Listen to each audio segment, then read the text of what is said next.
ఒక దశలో మీరందరూ అంటే బీజేపీ ఎంపీలందరూ రేవంత్ రెడ్డిని సపోర్ట్ చేసుకుంటూ వస్తున్నారని కొంతమంది బీఆర్ఎస్ నాయకులు అంటున్నారు. ఒక్క కేసు చెప్పు, ఈ ఒక్క కేసులో మీరు సపోర్ట్ చేసిరని చెప్పు, నేను మాట్లాడతా. మా అందరు ఎంపీల తరఫున నేను మాట్లాడతా. చెప్పు, ఫలానా కేసులో మేము రేవంత్ రెడ్డి గారు సపోర్ట్గా నిలబడ్డామని చెప్పు. మూసి మేము కొట్లాడినాం. హైడ్రా రఘునందన్ ఒక్కడే మాట్లాడిండు. ఏం మాట్లాడిండు రఘునందన్? నేను సైన్స్ టీచర్గా మాట్లాడుతున్నా. నేను మొన్న పార్లమెంట్లో ఉన్నప్పుడు వాయనాడులో వరదలు వచ్చి కొట్టుకుపోయినరు. వాయనాడులో వరదలు ఎందుకు వచ్చినాయంటే నేషనల్ డిజాస్టర్ కమిటీ ఒక రిపోర్ట్ ఇచ్చింది. ఆడ అన్ని ఇండ్లు అడ్డం కడుతున్నారు, నాలాలకి చెరువులకు అడ్డం కడుతున్నారు. ఇక్కడ ఉన్నటువంటి ఇండ్లను తొలగించమని కేరళ ప్రభుత్వానికి రిపోర్ట్ ఇచ్చినాం. ఇచ్చి ఏడాది అయింది, మేము చెప్తే వినలేదు. కాబట్టే మా కళ్ళ ముంగట వరదలు వచ్చినాయి. ఇట్లా పిల్లలు తల్లిదండ్రులు అందరూ కొట్టుకుపోతూ ఉన్నారు. నా భాగ్యనగరం ఉండాలంటే ఈ దేశ సర్వోన్నత న్యాయస్థానం సుప్రీంకోర్టు ఇచ్చిన జడ్జిమెంటు, ఈ రాష్ట్ర హైకోర్టు హైదరాబాద్లో ఉన్నటువంటి హైకోర్టు ఇచ్చిన జడ్జిమెంటు, హైదరాబాద్లో 2252 చెరువులు కుంటలు ఉన్నాయి, వాటికి బౌండరీలు ఫిక్స్ చేయండి అని చెప్పింది. ఒక వకీల్గా, ఒక చదువుకున్న వ్యక్తిగా చెరువులలో కుంటలలో కట్టిన ఆక్రమణల్ని తొలగించమని సుప్రీంకోర్టు చెప్పింది. నిజాయితీగా దాన్ని అమలు చేయండి అని రఘునందన్ అన్నాడు. అంతేగాని రేవంత్ రెడ్డి ఇంద్రుడు అని చెప్పలే, రేవంత్ రెడ్డి ఇంద్రుడు అని చెప్పలే, రంగనాథ్ గొప్పగా చేసిండు అని చెప్పలే. రంగనాథ్ చేసిన తప్పేందంటే తిరుపతి రెడ్డికి నోటీస్ ఇచ్చినావు, కూకట్పల్లి పోయి కూలగొట్టిన వీళ్ళు. తిరుపతి రెడ్డి ఇల్లు కూడా అట్లే కూలగొట్టినట్టు అని చెప్తున్నా. హైడ్రా ఏ స్టేటస్ లో ఉందనిపిస్తుంది మీకు? హైడ్రా పరిస్థితి ఏమనిపిస్తుంది ఇప్పుడు సుప్త చేతనావస్థలో కనబడతా ఉంది, నిద్రపోతున్నట్టు కనబడతా ఉంది. నిద్ర లేచిన తర్వాత ఏమైనా పని చేస్తారేమో, కొత్త చట్టం కొత్త ఇది, దానికోసం ఏమైనా ఎదురు చూస్తున్నారేమో. Wait and see. తొందరపడ్డది. రైట్, మా ఎడిటర్ మిమ్మల్ని క్వశ్చన్ అడగాలనుకుంటున్నారు. ప్రస్తుతం గురుకుల పాఠశాల జరుగుతున్న వరుస ఘటనల గురించి ఏం చెప్తారు సార్? ఇప్పుడు ఈ రోజు కూడా జరిగింది, మధ్యాహ్నం కూడా జరిగింది, ఈరోజు ఖమ్మం మదిరలో జరిగింది. ఇది బాధాకరమైనటువంటి విషయం. పిల్లలకి ధైర్యం చెప్పాల్సినటువంటి బాధ్యత తల్లిదండ్రుల మీద, టీచర్ల మీద, ప్రభుత్వ పెద్దలుగా మా మీద ఉంది. నేను ఎమ్మెల్యేగా ఉన్నప్పుడు దుబ్బాక నియోజకవర్గ పరిధిలో ఉన్న అనేక హాస్టళ్లలో రాత్రిపూట పోయి పడుకునేటోని, పిల్లలతో కలిసి భోజనం చేసేటోని. ఇలా కాంగ్రెస్ వాళ్ళు ఎవరు పట్టించుకుంటలేరు, వాళ్ళు బాధ్యతగా తీసుకుంటలేరు. గురుకులంలో ఏమైనా జరిగిందంటే పోవాలి కదా. ఫుడ్ పాయిజన్ అయింది, హాస్పిటల్ కన్నా కనీసం ఒక కాంగ్రెస్ ఎమ్మెల్యే పోయి తల్లి నువ్వు ధైర్యంగా ఉండు, మీకేం కాదు, ఇక డాక్టర్లు ఉన్నారు, ఇక మందులు ఉన్నాయి, నేను వచ్చి ఉంటాం మీ హాస్టల్ లోపల, ఎట్లున్నాయి పరిస్థితులను చూస్తాం. మొన్న మేము గవర్నర్ని తీసుకొని పోయినాం కదా కొల్చారంలో ఉన్న రెసిడెన్షియల్ స్కూల్కి. ఇది మాకు ప్రజల పట్ల ఉన్న కన్సర్న్. కాంగ్రెస్కి ఆ కన్సర్న్ లేదు అంటున్నాం. ఏ స్టిచ్ ఇన్ టైమ్ సేవ్స్ 9. అరే ఎమ్మెల్యేలు అందరూ హాస్టల్కి ఒకరోజు రాత్రి పడుకుంటే శుభ్రం కదా? ఎమ్మెల్యే కాన్స్టిట్యున్సీ డెవలప్మెంట్కి వెళ్ళి 5 లక్షలు 10 లక్షలు ఇచ్చి అక్కడ ఉన్నటువంటి ఇర్రెగ్యులారిటీస్ని రెగ్యులరైజ్ చేయలేరా? బువ్వ వండి పెడుతున్నటువంటి గరీబులకి జీతాలు లేక బువ్వ సరిగా వండి పెడతలేరు అన్నారు, అది చూడలేరా? మీరు పోయి అక్కడ తింటే అది బియ్యం ముక్కిందా, బియ్యం మంచిగుందా కనబడదా? You are not implementing. అసలు ఇంప్లిమెంటింగ్ ఏజెన్సీ ఉండాల్సిన ప్రభుత్వం ప్రేక్షక పాత్ర వహిస్తుంది. ఇది బాధాకరం. విద్యార్థులకు నేను సవినయంగా 2 చేతులు జోడించేసేటువంటి అప్పీల్. తెలంగాణ ఉద్యమం అప్పుడు కూడా ఇదే చెప్పినాం, బతుకుందాం, కొట్లాడదాం, సాధించుకుందామని. అందుకనే ఆ బిడ్డలు ఎవరైతే చనిపోతూ ఉన్నారో, ఎవరైతే సూసైడ్ అటెంప్ట్ చేస్తూ ఉన్నారో దయించి ఇట్లాంటి సంఘటనలకు పాల్పడొద్దు. మీరంతా ఈ దేశ భవిష్యత్తు, మీరు బాగుంటే ఈ దేశం బాగుంటుంది. మీ అమ్మ నాన్న అనేక ఆశలు ఆకాంక్షలతోటి మిమ్మల్ని ఆ స్కూల్కి పోతే మీరు మలావత్ పూర్ణనో ఇంకేదో గొప్పగా ఎదుగుతారని, ఎదగాలని వారు కోరుకొని పంపించారు. ఆ తల్లిదండ్రులకి కడుపు కోతని మిగిల్చొద్దని నేను సోదరిమణులు అనేటువంటి విద్యార్థులందరూ కూడా అప్పీల్ చేస్తాను. రైట్, ఈ హైడ్రా గురుకులం ఈ 2 ఇప్పుడు మాట్లాడారు కదా, ఇవి కాకుండా ఏడాది కాంగ్రెస్ పాలనని మీరు ఎలా విశ్లేషిస్తారు? చంద్రశేఖరరావు అంటే ముఖ్యమంత్రి గారికి బదనాం కావడానికి, టీఆర్ఎస్ పార్టీకి బదనాం కావడానికి 10 సంవత్సరాలు పట్టింది. చంద్రశేఖరరావు గారి 10 సంవత్సరాల పాలన మీద ప్రజలు ఎట్లయితే కోపంగా ఉన్నారో, ఇలా 12 నెలల రేవంత్ రెడ్డి గారి ప్రభుత్వ పాలన మీద కూడా ప్రజలకు అంతే విరక్తి వచ్చింది, అంతే కోపం వచ్చింది. సార్, మీరు ఇందాక గురుకుల మీద మాట్లాడారు కాబట్టి అడుగుతున్నాం. గురుకులకు సంబంధించి పాయిజన్ కేసులలో బీఆర్ఎస్ హస్తం ఉంది, వాళ్ళే చేయిస్తున్నారు ఇదంతా అని చెప్పి కూడా ఒకవైపు కాంగ్రెస్ రిమాండ్ ఎందుకు ఇస్తలేరండి? అట్లా ఎవరైనా పాయిజన్ కలిసి పిల్లల్ని బలిపశువులుగా మార్చాలని బీఆర్ఎస్ వాళ్ళు, కాంగ్రెస్ వాళ్ళు, రఘునందన్ రావు, మీరు ఇంకెవరైనా ప్రయత్నం చేశారు అనుకో, why can't you remind them? ఏం చేస్తుంది నీ పోలీసు, నీ వ్యవస్థ ఏం చేస్తుంది? రాజకీయ కోణంలో బురద జల్లొద్దు శ్రీధర్ అన్న. నేనేమంటున్నా, తప్పు చేసిరని నీకు తెలిసింది, ఓ గురుకుల హాస్టల్లో కొంచెం పాయిజన్ కలిపిర్రు, ఎవరో కలిపిర్రు పబ్లిసిటీ కోసం అని అనుకో, లేదా ప్రభుత్వాన్ని బదనాం చేయడానికి. నీ వ్యవస్థ ఏం చేస్తుంది? నీ పోలీసు వాళ్ళు ఏం చేస్తుర్రు? ఎందుకు నిద్రపోతుర్రు? భద్రత మాదే, బాధ్యత మాదే. ఇది తెలంగాణ పోలీసు వాళ్ళ రింగుటోను. ఎవరి భద్రతకు ఉన్నారు మీరు? ఏం బాధ్యత తీసుకుంటున్నారు? ఇది నేను అడుగుతున్న ప్రశ్న. ఎమ్మెల్యేలంతా వెళ్ళి వాళ్ళు కూడా భోజనాలు చేసినట్టున్నారు ఒక పూట, కాంగ్రెస్ వాళ్ళందరూ వెళ్ళి. 10 నిమిషాల కోసం షో ఆఫ్ చేస్తే ఆ నిమిషం కొంచెం బ్లీచింగ్ పౌడర్, కొంచెం ఊడ్చుడో ఏదో ఒకటి చేస్తారన్న. ఒక పూట ఉండండి ఏమంటున్నా పిల్లలతో, అంత బిజీ అయిందన్న. నీ నియోజకవర్గంలోనే ఒక రెసిడెన్షియల్ స్కూల్లో ఒక పూట ఉండు, పుస్తకాలు ఉన్నాయా, యూనిఫామ్ ఉందా, పడుకుంటున్నావా, ఫ్యాన్ ఉందా, లైట్ ఉందా, ఒకసారి చూడండి. అంత ఓపిక లేకపోతే ఎట్లన్నా గౌరవ ప్రజాప్రతినిధులకి? రఘునందన్ రావుకి సంబంధించి ఇంకొక క్వశ్చన్. ఇందాక అధ్యక్షుడు దాని మీద మీరు దానికి స్పందించారు. మోడీతో మీరు అందరూ భేటీ అయ్యారు, మోడీతో రఘునందన్ రావు కూడా మాట్లాడినట్టు తెలుస్తుంది. ఇంతకు మీకు గతంలో ఎంపీ టికెట్ అడిగారని తెలిసింది మాకు మోడీతో. నేరుగా ఈసారి మోడీతో భేటీ అయినప్పుడు మొన్న మరి మీరు అధ్యక్ష పదవి కూడా కావాలని చెప్పారు. అసలు ఏం జరిగింది ఆ చర్చల్లో? తెలంగాణ రాష్ట్రంలో భారతీయ జనతా పార్టీని అధికారంలోకి తీసుకురావడానికి చేయాల్సిన పనుల గురించి ఈ దేశ ప్రధానిగా మా పార్టీ నాయకుడిగా గౌరవనీయులు నరేంద్ర మోడీ గారు మాకందరికీ దశను నిర్దేశించారు. అంతేగాని నువ్వు అధ్యక్షుని అవుతావా నేను అధ్యక్షుని అవుతావా అనే చర్చ వారి ముందు జరగదు. అట్లాంటి దానికి స్కోప్ ఉండదు. ఎందుకంటే వారి ఈ దేశ ప్రధాని, పార్టీ అధ్యక్షుడు వేరే ఉంటారు. అట్లాంటి చర్చ ఏమైనా జరిగితే పార్టీ అధ్యక్షుని రూమ్లో జరుగుతుంది. సార్ 2023 ఎన్నికల ముందు కూడా టీఆర్ఎస్కి ప్రత్యామ్నాయం కేవలం బీజేపీ అన్నారు, కానీ సింగిల్ డిజిట్కే పరిమితం అయ్యారు. 2028లో దాన్ని మీరు ప్రత్యామ్నాయంగా మీరు భావిస్తున్నారా? భారతీయ జనతా పార్టీ అధికారంలోకి వస్తుందని అనుకుంటున్నాం. ఎప్పుడు ఎన్నికలు వచ్చినా ఈ రాష్ట్రంలో మేమే అధికారంలోకి వస్తామని అనుకుంటున్నాం. ఎందుకంటే 10 ఏళ్ళ వాళ్ళ పాలన చూసిరు, 12 నెలల వీళ్ళ పాలన చూసిరు. కాంగ్రెస్ టీఆర్ఎస్ రెండు కూడా ఒకే తాను ముక్కలని ప్రజలు అనుకుంటున్నారు. ఈ పరిస్థితులలో ప్రజల ముందు ఉన్నటువంటి ఆల్టర్నేట్ కాశ్మీర్ నుంచి కన్యాకుమారి దాకా ఈ దేశాన్ని పరిపాలిస్తుంది. అధికారంలోకి వచ్చిన రాష్ట్రాల లోపల ఎంత మంచిగా పరిపాలిస్తూ ఉన్నాం. గుజరాత్ తీసుకున్నా, మధ్యప్రదేశ్ తీసుకున్నా, ఉత్తరప్రదేశ్ తీసుకున్నా మా పాలన ఎట్లుందనేది ప్రజలు చూస్తూ ఉన్నారు. కాబట్టి ఖచ్చితంగా మా వైపే ప్రజలు నిలబడతారు, మాకే అధికారం ఇస్తారనేటువంటి విశ్వాసం నాకుంది. కానీ తెలంగాణలో బీజేపీ ఎదగకపోవడం కావడం సొంత నాయకులే ఒకరు ఎదుగుదలలో ఒకరు అడ్డుకుంటున్నారనేటువంటి ప్రచారం నిజమేనంటారా? రాజకీయ పార్టీలలో పోటీతత్వం ఉండడము, నేను ఒక మంచి కుర్చీలో ఉండాలని కోరుకోవడంలో తప్పులేదు. కానీ ఒకరినొకరు కాలుబట్లు లాక్కుంటున్నారు అనేటువంటి ఆరోపణ. ప్రజలు ఓట్లు వేస్తేనే మేము ప్రజానాయకులుగా గెలుస్తాం. ఎమ్మెల్యేలుగా అయినా ఎంపీలుగా అయినా ప్రజలు కాంగ్రెస్కి అధికారం ఇచ్చిండ్రు.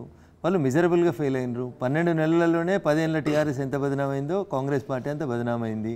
కాబట్టి ఇప్పుడు ఆల్టర్నేట్గా కాంగ్రెస్ టీఆర్ఎస్ రెండు ఒకే తాను ముక్కలైనాయి. కాబట్టి నెక్స్ట్గా మమ్మల్నే చూస్తారు, మా మిగతా రాష్ట్రాల్లో పరిపాలన చూస్తారు, నరేంద్ర మోడీ గారి నాయకత్వాన్ని చూస్తారు, మాకే అవకాశం ఇస్తారనేటువంటి సంపూర్ణ విశ్వాసంతో మేము పనిచేస్తున్నాం.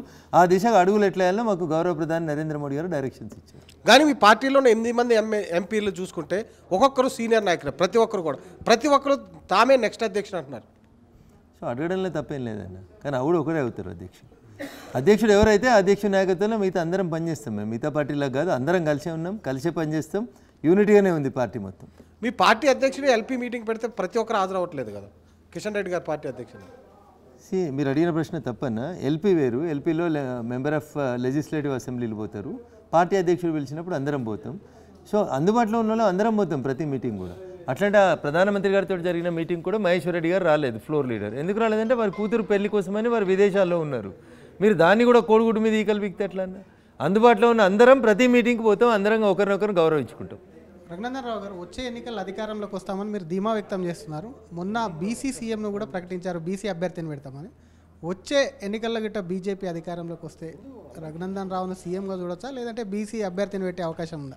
కమలం జెండా ఎగరాలని కోరుకుంటున్నాం, భారతీయ జనతా పార్టీ అధికారంలోకి రావాలని కోరుకుంటున్నాం. వచ్చిన తర్వాత మా పార్టీ అధిష్టానం ఎవరిని పెడితే వారితో కలిసి పనిచేస్తాం. అంటే మొన్న జెండా ఎగరక ముందే అనౌన్స్మెంట్ చేసినట్టున్నారు. మళ్ళీ ఎన్నికలప్పుడు ఏం అనౌన్స్ చేస్తారో వేచి చూద్దాం. ఇంకొకటి, ఇంకా 4 సంవత్సరాలు ఉంది కదన్నా, వెయిట్ అండ్ సీ. ఇంకొకటి, ఓఆర్ఆర్ లీజ్కు సంబంధించి గతంలో రఘునందన్ రావు దాని మీద కంప్లైంట్ చేశారు. ఈడీ వరకు వెళ్ళి అవకతవకలు జరిగాయంటూ కూడా అక్కడ కూడా ఫిర్యాదు చేసినటువంటి సిచ్యువేషన్ ఉంది. ఆ కేసు ఎక్కడ వరకు వచ్చింది, దాని మీద ఎందుకు రఘునందన్ రావు కామయ్యాడనే కొంత చర్చ కూడా జరుగుతుంది. దానికి రఘునందన్ రావుకి అప్పుడు ఉన్నటువంటి అరవింద్ కుమార్ అనేటువంటి ఐఏఎస్ ఆఫీసర్ రఘునందన్ రావుకి, రేవంత్ రెడ్డికి ఇద్దరికి 1000 కోట్ల పరువు నష్టంకి నోటీస్ ఇచ్చిండు. మేము నోటీస్కి జవాబు ఇచ్చినాం. వాళ్ళు మళ్ళీ కోర్టులో కేసు వేయాలి, వాళ్ళు వేయలేదు, వాళ్ళు సపరేట్ కూరుకున్నారు. మేము కంప్లైంట్ చేయాల్సిన ఏజెన్సీలకు చేసినాం. మొన్న ఈ రాష్ట్ర ప్రభుత్వం ఏదో నిండు శాసనసభలో చెప్పింది ఓఆర్ఆర్ మీద మేము విచారణ ప్రారంభిస్తున్నామని. జరగని విచారణ అంటే ఓఆర్ఆర్ లీజుని రద్దు చేయాలా? ఇప్పుడు బీఆర్ఎస్ అంటుంది రద్దు చేయండి, మీరు సిట్టు వేస్తున్నారు కదా, రద్దు చేయండి అని అంటుంది. నేనేమంటున్నాను, ఓఆర్ఆర్ రద్దు చేసి ఎవరికి ఇవ్వాలి? హరీష్ రావు గారికి ఇవ్వాలన్నా, కేటీఆర్ గారికి ఇవ్వాలన్నా? ఓఆర్ఆర్ లీజ్ ఇచ్చినటువంటి అంశంలో అవకతవకలు జరిగినాయి అనేది మేము ఆరోపించిన మాట వాస్తవం. నేను రేవంత్ రెడ్డి గారు ఇప్పుడు దాని మీద ఎంక్వైరీ చేసినారు. ఎంక్వైరీలో తేలిన తర్వాత చేస్తావా? ఇప్పుడు నేను రద్దు చేస్తే వాడు తెల్లారు పోయి కోర్టుకు పోయి స్టే తెచ్చుకొని మళ్ళీ కోర్టులో స్టే ఉంది కాబట్టి అనుమానం మాత్రమే జరిగింది అనేది కన్స్ట్రక్టివ్గా సాక్ష్యాలు ఉన్నాయా? ప్రతిపక్ష ఎమ్మెల్యేగా ఆ రోజు నాకు ఉన్నటువంటి అనుమానాలని అరవింద్ కుమార్ గారి ముందు పెట్టినాం. ఓఆర్ఆర్ పై మీకున్న అనుమానాలు మాత్రమే రైట్? లేకపోతే నా దగ్గర ఆధారాలు ఎట్లుంటే నేను ఏమైనా పోలీసు ఉన్నా? అనుమానాలు రాజకీయ పార్టీల దగ్గర ఆధారాలు ఏముంటాయన్నా? పేపర్లో వచ్చినటువంటి డాక్యుమెంట్స్ లేదా టెండర్ సమయంలో కామన్ సెన్స్. రోజు 2 కోట్ల నుంచి 3 కోట్ల రూపాయలు వచ్చేటువంటి దాన్ని మీరు తీసుకుపోయి 30 సంవత్సరాలకు లీజ్ ఇచ్చి 7,000 కోట్ల ఓఆర్ఆర్ పై ఆరోపణలపై రఘునందన్ రావు కన్నా కేవలం అనుమానాలు మాత్రమే, ఆధారాలు కాదు. మరి ఇన్వెస్టిగేషన్ జరుగుతూనే కదా ఆధారాలు వచ్చేటి. రఘునందన్ రావు పోయి నీ ఫైల్ ఏమైనా అరవింద్ కుమార్ దగ్గరికి లాక్కోలేడు కదా. ఎప్పుడైతుంది అది? ఇన్వెస్టిగేషన్ జరిగినప్పుడు అవుతుంది. నా ఆరోపణ నిజమా కాదనేది ఎప్పుడు తెలుస్తుంది? పోలీసు వాళ్ళు లేదా ఇన్వెస్టిగేటింగ్ ఏజెన్సీ వచ్చి ఎంక్వైరీ చేస్తే, మేము ఎంక్వైరీ చేయించమనే కదా అప్పుడున్న ప్రభుత్వాన్ని. ఇప్పుడు ఎంక్వైరీగా వేస్తున్నారు కదా, ఎంక్వైరీ వేస్తామంటున్నారు కదా, మళ్ళీ పిలిస్తే మాకు నోటీసులు ఇస్తే పోతాం, మేము కూడా మా దగ్గర ఉన్న విషయాలన్నీ చెప్పొస్తాం కదా. రైట్ సార్ రఘునందన్ రావు గారు, ప్రధానమంత్రి నరేంద్ర మోడీతో సైతం మీ ఎంపీలందరూ కూడా ఎలక్షన్ టైంలో కాళేశ్వరం పూర్తిగా అక్రమాలకు పాల్పడ్డారు, 1000 కోట్ల అక్రమాలు జరిగాయి అన్నారు. కానీ ఇప్పటివరకు కేసీఆర్ అరెస్ట్ చూపించలేదు. అసలు ఏమైంది ఆ కాళేశ్వరం కేసు? పీసీ ఘోష్ గారు అని ఒక రిటైర్డ్ న్యాయమూర్తి గారి నేతృత్వం లోపల ఈ రాష్ట్ర ప్రభుత్వం ఒక ఎంక్వైరీ కమిషన్ను వేసింది. ఒక జడ్జి గారు విచారణ జరుపుతూ ఉన్నారు. ఐఏఎస్లు, ఇంజనీరింగ్ చీఫ్లు అందరినీ పిలిచి సాక్ష్యాలు ఆధారాలు సేకరిస్తూ ఉన్నారు. మొన్ననే ఎప్పుడో పేపర్లో చూసినా ఇంకో 2 నెలలు ఆ కమిషన్ కాలాన్ని ఎక్స్టెండ్ చేసినట్టు చూసినారు. సాక్ష్యాలు ఆధారాలు సేకరించి కమిషన్ నివేదిక ఇచ్చిన తర్వాత దాని మీద అప్రోప్రియేట్ యాక్షన్ స్టార్ట్ అవుతుంది. ఎంపీగా గెలిచిన తర్వాత సొంత నియోజకవర్గానికి దుబ్బాకకి రావట్లేదు రఘునందన్ రావు. మొత్తం మెదగంతా నా నియోజకవర్గం కదా, నరసాపూర్ పోతున్నా, సిద్దిపేట పోతున్నా, గజ్వేల్ పోతున్నా. మీరు అన్నట్టు దుబ్బాక ఎమ్మెల్యే ఉన్నప్పుడు దుబ్బాక ఎమ్మెల్యే క్యాంప్ ఆఫీస్లోనే ఉన్నాను. ఇప్పుడు 7 అసెంబ్లీ నియోజకవర్గాలు తిరుగుతూ ఉన్నాను కాబట్టి అదే రేషియో లోపల దుబ్బాక కూడా పోతున్నాను. రోజు ఉండలేను అనేది వాస్తవం. 7 నియోజకవర్గాలు తిరగాలి కాబట్టి కొంత సమయం తక్కువైన మాట వాస్తవం. But I'm available to the people of Dubbaka also. Raghunandan Rao గారు, ఈ కార్ రేస్లో ఏం జరగబోతోంది? ఉన్నదిన్నట్టు మాట్లాడితే ఊరందరికి శత్రువు అంటారన్న. ఎందుకన్నా ఊకే రఘునందన్ తీసుకుపోయి ఏమవుతుందన్నా క్వైట్ న్యాచురల్గా కేటీఆర్ అరెస్ట్ అవుతాడు. గన్లేం పడైందన్న ఈడీ కేసులోనా? ఏ కేసులోనో ఓ కేసులో అరెస్ట్ అవుతాడు. చూడు తినబోతు రుసులు ఎందుకు దగ్గరికి వస్తుంది కదా టైం. విచారణ 7వ తారీఖు ఇప్పుడు ఇచ్చినట్టు కదా నోటీస్. అయితే విచారణ స్టార్ట్ అయింది కదా. అప్పుడు కూడా మా చెల్లె చెప్తే కదా నేను మోడీ ఈడీ బోడీ దేనికి భయపడమన్నారు. ఇప్పుడు దేనికన్నా భయపడమని మేము అంటున్నామా? Action start. సెక్షన్లకు సంబంధించి మాత్రం ఐపీసీ సెక్షన్ 409 పాత సెక్షన్లు పెట్టడం ఏంది, కొత్తగా బిఎన్ఎస్ అమల్లోకి వచ్చింది కదా, ఆ సెక్షన్ల వల్ల కేటీఆర్ అక్కడ నుంచి తప్పించుకునే అవకాశాలనే కరెక్ట్ అయినటువంటి ఆధారాలు లేవనేది కూడా ఒక చర్చ. అదే కేటీఆర్ గారిని పిలిచినప్పుడు కరెక్ట్ సెక్షన్లు వాళ్ళ వకీలు ఇట చెప్తే అప్పుడు మళ్ళీ సెక్షన్లు మార్చి మళ్ళీ పెడతారు. సెక్షన్లు మార్చుకునే అధికారం పోలీసు వాళ్ళకి ఎప్పుడైనా ఉంటుంది. దాని గురించి పెద్ద బాధపడాల్సిన అవసరం లేదు. మీడియాలో ఏదో రాస్తారు, మీరు సెక్షన్ 406, 409, 420 అని మీరు రాస్తారు. మీరు రాసి మళ్ళీ మీరే ప్రశ్న అడుగుతారు. 409 పాత సెక్షన్ కదా, ఇప్పుడు బిఎన్ఎస్ వచ్చింది కదా, భారత న్యాయ సంహిత కింద కేసు పెట్టాలి కదా అని మీరే అడుగుతారు. అరే ఆయన పని ఏం చేస్తున్నాడు, ఆయన ఎఫ్ఐఆర్లు ఏం రాసిండు, ఆయన ఏం ఇన్వెస్టిగేషన్ చేస్తుండు, ఎందుకు పీసులుగా చూస్తారు? Let him complete the investigation. కాలం కొన్ని సమస్యలకు పరిష్కారం చెప్తుంది. Wait and see. రఘునందన్ గారు, ఇప్పుడు మీరు కవిత అరెస్ట్ అయింది, కేటీఆర్ అరెస్ట్ అంటున్నారు, కేసీఆర్ని కూడా అరెస్ట్ చేస్తారా? ఎప్పుడు? నేను అధికారంలో లేనన్న ఈ విషయాలు చెప్పడానికి. జ్యోతిష్కుని అంతకంటే కాదు. ఆయన మీద ఏమైనా కేసు అయినప్పుడు అడుగు చెప్తా ఏం జరుగుతుంది. చాలా ఆరోపణలు చేశారు కదా బీఆర్ఎస్ పైన, బీఆర్ఎస్ అధినేత పైన ప్రసాద్ అన్నట్టు చాలా ఆరోపణలు చేశారు, అరెస్ట్ అవుతారని అంటూ ఉన్నారు. ఇప్పుడు కాళేశ్వరంలో విచారణ జరుగుతుంది, రింగ్ రోడ్లో విచారణ జరుగుతుంది. ముఖ్యమంత్రి గారు తీసుకురా, నీళ్ళ శాఖ మంత్రి తీసుకురా, ఫైనాన్స్ మంత్రి తీసుకురా, సాక్ష్యాలు ఆధారాలు బయటకు వచ్చినాక తప్పు చేసిన వాళ్ళు ఎవరైనా ఒకరోజు వెనక ముందు శ్రీకృష్ణ బీఆర్ఎస్లో అరెస్ట్ అయ్యే నేతల పేర్లు చెప్తారా? నాకు తెలియదు. I'm not a police officer. అంటే మీ దగ్గర డేటా ఉంది కదా, అవినీతికి సంబంధించిన డేటా ఉంది కదా, అవినీతి చేశారని అంటున్నారు కదా. సో ఎవరెవరు ఏ కేసులు అరెస్ట్ అవుతారో చెప్పగలుగుతారా? ఇంకా కేసులు రిజిస్టర్ అయినాక మాట్లాడుకుందాం. ఇప్పుడు ఇది రిజిస్టర్ అయింది కాబట్టి మాట్లాడుతున్నాం. ఇంకేం కేసులు రిజిస్టర్ కాబోతున్నాయి? కాళేశ్వరం మీద కావాల్సిందే కదా, ఓఆర్ఆర్ టోల్గేట్ టెండర్ల మీద కావాల్సిందే కదా. ఇన్వెస్టిగేషన్ జరుగుతుంది కదా, తప్పకుండా జరుగుతుంది. సో కాళేశ్వరం పైన కేసీఆర్, ఈ కార్ రేసులో కేటీఆర్, ఓఆర్ఆర్ పైన హరీష్ రావుని ఫిక్స్ చేయాలని చూస్తున్నారా? నేనైతే ఆ మాట చెప్పలేదు. నేను చెప్పలేదు.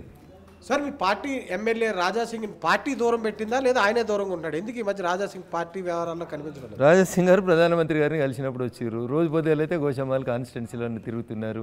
అసెంబ్లీ నడిచినప్పుడు అసెంబ్లీలో ఉంటారు. మాతో రెగ్యులర్గా టచ్లో ఉంటారు. మరి ప్రసాద్ అన్నతో ఎందుకు టచ్లో లేడో నేను రాజాసింగ్ గారిని అడిగి చెప్తా. రైట్. ఫైనల్గా బీజేపీ రాష్ట్ర అధ్యక్ష బాధ్యతలు చేపట్టడానికి అత్యంత అర్హత ఉన్న వ్యక్తులు ఎవరు? రఘునందన్ రావు, డికే అరుణ, ఈటెల, ధర్మపురి. అందరూ 5గురికి ఎలిజిబిలిటీ ఉంది. పార్టీ ఎవరికి ఇస్తే వాళ్ళు అంతే. 5 are equally eligible. Raghunandan Rao గారు అసలు రాజకీయాలకు ఏ లక్ష్యంతో వచ్చారు? అసలు మీ లక్ష్యం ఏంటండి? మార్పు తీసుకొద్దామని, పేదలకు సేవ చేద్దామని. అంటే మీరు ఏదన్నా పదవి అధిరోహించాలని లేదా? లేదు. ఇప్పుడు హ్యాపీగా ఉన్నారా? మీ కిందనే హరీష్ రావు, కేసీఆర్ అందరూ కూడా మీ ఎంపీ కిందనే వస్తున్నారు కాబట్టి. మనిషి ఆశాజీవి అన్న. నేను పగ తీర్చుకునే మూడ్లో లేను, పనిచేసే మూడ్లో ఉన్నా. రైట్. ఫైనల్గా మీ అంతిమ గోల్ ఏంటి రాజకీయాల్లో? ఈ దేశంలో మార్పులు రావాలి, ప్రజలందరూ సుఖశాంతులతో ఉండాలి, భారతదేశం ప్రపంచానికి విశ్వగురువుగా మలవాలి. ఉందా అలా భారతదేశం? అవుతుంది కదా. మీకు ఎందుకు అనిపిస్తుంది అట్లా? మళ్ళీ నలంద, తక్షశిల లాంటి యూనివర్సిటీని మళ్ళీ ఓపెన్ చేస్తున్నాం కదా. ప్రపంచంలో ఎవరికి ఏం తెలియనప్పుడు అమెరికా లాంటి దేశాలలో యూనివర్సిటీ లేనప్పుడు ప్రపంచానికి విద్య నేర్పించింది నలంద. ఆ నలందని మొన్ననే కదా రెనోవేట్ చేసి నేను అడిగింది అది కాదు, వ్యక్తిగా మీ గోల్ ఏంటి? ఈ దేశం బాగుండాలని రఘునందన్ రావు రాజకీయ గోల్ ఏంటి? ఏ పదవి? పదవుల కోసం రాజకీయాలకు రాలేదు. వస్తే 2001 తెలంగాణ ఉద్యమం నుంచి 2014 దాకా ఖాళీగా లేదు, 2020 దాకా ఖాళీగానే ఉన్నాయి కదా. పదవుల కోసం పోయేటోని అయితే అధికార పార్టీలకు పోయి పని చేసుకుంటాం, ప్రతిపక్షంలో ఎందుకు పని చేస్తాం? రైట్. ఎంపీగా మీ ప్రయాణం ఎలా సాగుతుంది? అండ్ రాష్ట్ర రాజకీయాల నుంచి జాతీయ రాజకీయాల్లోకి వెళ్ళారు, ఇప్పుడు పరిస్థితులు ఎలా కనపడుతున్నాయి మీకు? సో టెంపుల్ ఆఫ్ డెమోక్రసీ భారత పార్లమెంట్లో అడుగుపెట్టడం, నాలాంటి చిన్న కుటుంబం నుంచి వచ్చినవన్నీ ఎట్లాంటి రాజకీయ బ్యాక్గ్రౌండ్ లేనటువంటి ఒక చిన్న వ్యక్తి కూడా పార్లమెంట్లో అడుగుపెట్టగలుగుతాడు. చాలామంది ముఖ్యమంత్రుల కొడుకులు, ప్రధానమంత్రుల కొడుకులు, అట్లాంటి వాళ్ళు చాలామంది పెద్ద వాళ్ళు కనబడుతున్నప్పుడు చాలామంది వాళ్ళ పక్కన కూర్చొని ఒక ఎంపీగా మా మెదక్ సమస్యల గురించి మాట్లాడే అవకాశం రావడం అనేది నిజంగా అదృష్టంగా భావిస్తాను. బట్ స్టిల్ ఐ ఫీల్ ఇంకా చేయాల్సింది చాలా ఉంది, చేద్దామని అనుకుంటున్నాం. చాలా పెద్ద పదవి అది, ఈ దేశంలో సర్వోన్నత పదవి. ఒక ఎంపీ గారే ప్రధానమంత్రి అవుతారు ఈ దేశానికి, అంత పెద్ద స్థానానికి ప్రజలు పంపించారు. డెఫినెట్గా I'm happy, I want to serve my people of Medak. Thank you. Okay, ఫైనల్గా రేవంత్ రెడ్డి ముఖ్యమంత్రిగా ఎన్నాళ్ళు అధికారంలో ఉంటారని అనుకుంటున్నారు? ఎందుకంటే కాంగ్రెస్ నేతలు అంటున్నారు 10 ఏళ్ల పాటు రేవంత్ రెడ్డి అధికారంలో ఉంటారు అని. ప్రజలు ఓట్లేసింది 5 సంవత్సరాల కోసం ఓట్లేసారు. ఇప్పుడు ఆ సంసారం గతిలేని సంసారం కాదు, అది శృతిలేని సంసారంగా నడుస్తుంది. రేవంత్ రెడ్డి కుర్చీలోకి వెళ్ళి ఎప్పుడు లేద్దామా ఎత్తుకుపోదామని కుడిసే దిక్కు చూస్తున్నాయని ఎడమసే దిక్కు కూర్చున్నాయని ఎదురు చూస్తున్నారు. దానికి నేనేం చేస్తాను? ఆయన కాపాడుకుంటాడా పోగొట్టుకుంటాడా అనేది ఆయన ఇష్టం. యూఆర్ నాట్, నేను కర్తకర్మ క్రియ కాదు. కూర్చున్న వాళ్ళు, కుడిచే పక్కన కూర్చున్న వాళ్ళు మీకు వచ్చి చెప్పారా రఘునందన్ రావు గారు? అట్లే పేపర్లలో వస్తుంది కదా, ఒక ఆయన ఫిబ్రవరిలో నేను ముఖ్యమంత్రి అవుతా అని చెప్తున్నా, ఇంకొక ఆయన మార్చిలో నేను ముఖ్యమంత్రి అవుతా అని చెప్తా ఉన్నాడు. మీలాంటి జర్నలిస్ట్ మిత్రులు చెప్తా ఉన్నారు అట్లా ఆన్ ది రికార్డులో ఆఫ్ ది రికార్డులో ఇట్లాంటి చర్చ జరుగుతుంది ప్రభుత్వంలో అంటే మాకు కూడా బాధ అనిపిస్తుంది. ప్రజలు ఎన్నుకున్న ప్రభుత్వం 5 ఏళ్ళు ఉండాలని కోరుకుంటాం. అట్లా ప్రపంచంలో ఏ మూల ఏ క్షణం ఏం జరుగుతుందో వేగంగా తెలుసుకోవడానికి తొలి వెలుగు వాట్సాప్ ఛానల్ని ఫాలో చేయండి.